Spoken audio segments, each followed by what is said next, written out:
Hello everybody, we're here today for the making of video number 2 on the V3I. After I posted the first video up on the forum, I had a lot of good feedback, a lot of guys asking questions on how I set my settings. I had one guy inquire about a test on a 7-inch silver dime, and that's what we're going to do today. We're going to go out in my test garden, we're going to run through the settings, everything from frequency, sensitivity, filter, ground tracking, recovery delay, and see how powerful or sensitive the V3I is. Hello everybody, we're out here in my test garden. We're just going to see what this V3I can do on this 7-inch silver dime. We turn the machine on.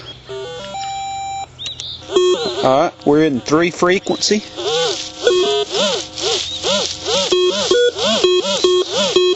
You can see it's hitting in 3 frequency. Let's see what we got here. This is a 7-inch dime.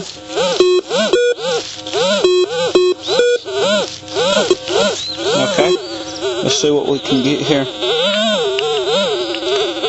Let's see what we're in a 3 frequency mode. Let's go to sensitivity. We're on RX9. Let's turn this thing down. Let's go to 6. We're in overload. Let's see if the boost is on. Boost is on. Let's turn boost off. Alright. So now boost is off. We're in single frequency, or 3 frequency, with an RX gain of 6, 55 on the all metal, and 90 on the discriminant.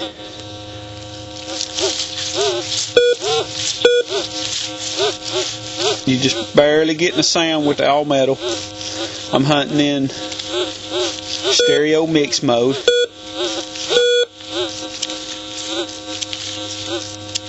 Okay, let's try something else. Again, let's look at our sensitivity. Let's turn our sensitivity up. Let's go back to 9.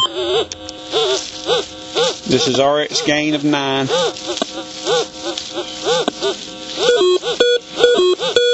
Alright, it's trying to hit it now. Not a repeatable signal.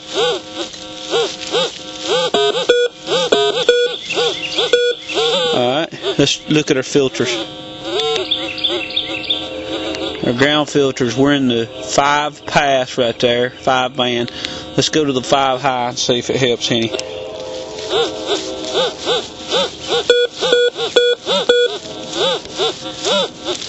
Because the 5 high is supposed to be a little more sensitive.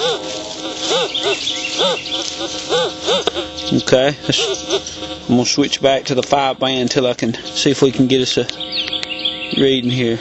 You know what, let me ground balance this thing here.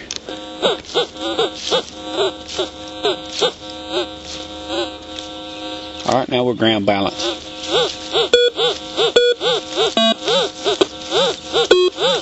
That's what I should have done when we first come out, ground balance. Now, let's get our sensitivity. I'm going to turn the boost back on. Boost is on. RX gain. You can see RX gain's at 9, 55, and 90 with boost on. That's with 3 frequency. Now I'm going to turn the RX gain down to 5.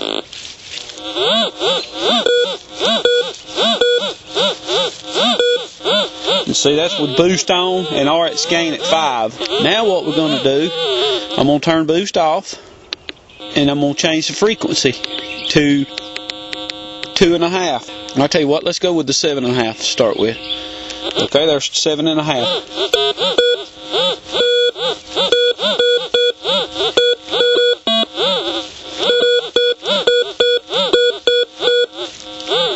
And that is the 7.5. It's showing an 8-inch dime at 74 on the VDI. Okay, now let's try the 2.5 frequency. Here's 2.5 frequency. That was the 7.5. RX gain 5.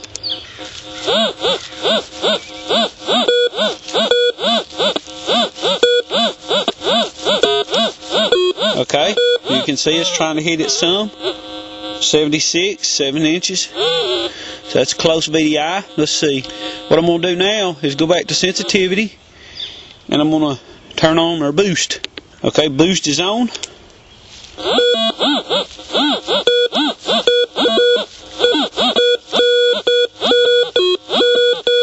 Now, that's the 2.5 frequency with boost on.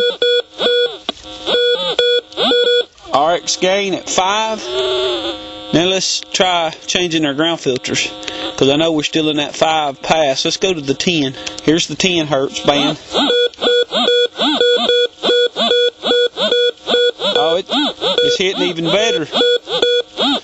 That's because my ground minerals are kind of up.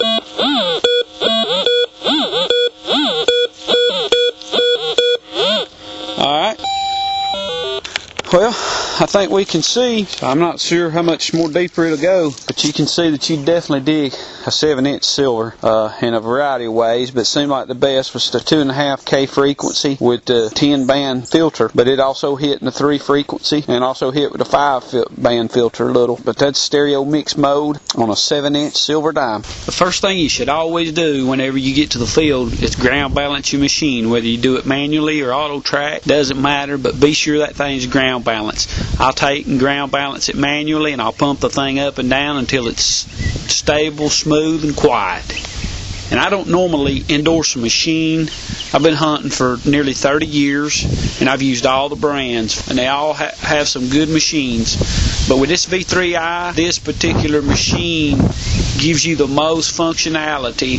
Any adjustment I might want to make in the field, I have it at my fingertips. No other machine gives you that. No matter what type of ground conditions you find yourself in, you can be sure that you have the best possible settings. I'll share a little secret with you, what I like to do when I get out to a new area that I haven't been before. First off is I bury something in the ground, and I normally carry a mini ball with me. I'll start it off about 8 inches deep, and then I'll go through my adjustments on my detector to find out how it's hitting the best, which filter to use, which frequency to use, my recovery delay. Once I find that out, I can be sure that I have the best possible settings for the area.